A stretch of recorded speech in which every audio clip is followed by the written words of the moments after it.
We stick on the same theme of recipes. For me, risotto is one of the best recipes that you can cook for your date. It can be tricky, it can go wrong, but trust me, if you follow our steps, your risotto will impress every single time. Now to start with, grab an onion, top and tail it, peel it, and then finally slice it. On this particular recipe, the onion has to be very fine. Do the same with the garlic.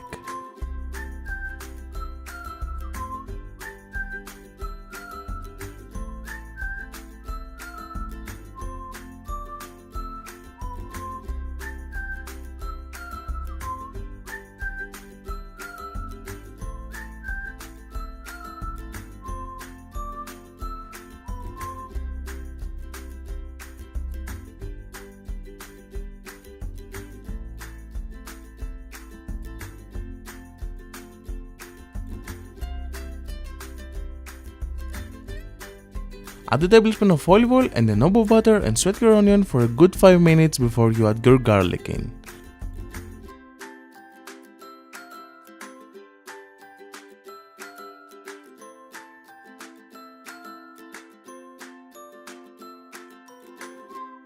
Add a pinch of dry thyme with your garlic, give it a quick stir and add your risotto rice in.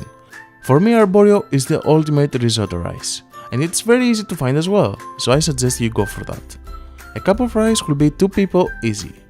When you make sure that every grain of rice is coated with butter and it starts to smell awesome, deglaze the pan with a glass of white wine.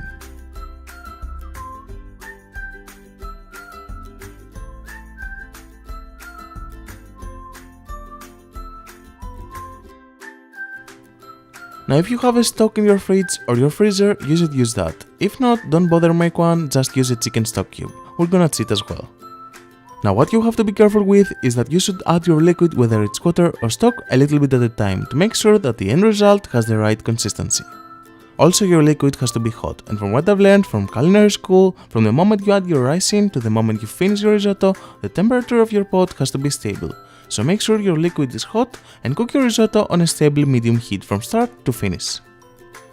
Slice your mushrooms, but don't bother slicing them super finely, the end result is gonna be fine. It may look like a huge amount of mushrooms, but mushrooms are mostly water, so you should use quite a lot of them. Simply saute them on a high heat, and when you're happy with the color of your mushrooms, deglaze the pan with a glass of white wine. And now to finish your risotto. Add 2/3 of your sauteed mushrooms, save a few to garnish at the end. Add your butter in, the butter has to be cold. Next, add some grated cheese in, preferably some parmesan, but if you have something else in the fridge, you should use that.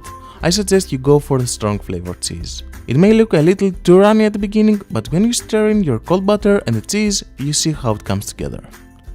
Now for me that's the best texture for risotto, it should relax on the plate, but if you want it a little bit more soupy, you can add the splash of hot water in.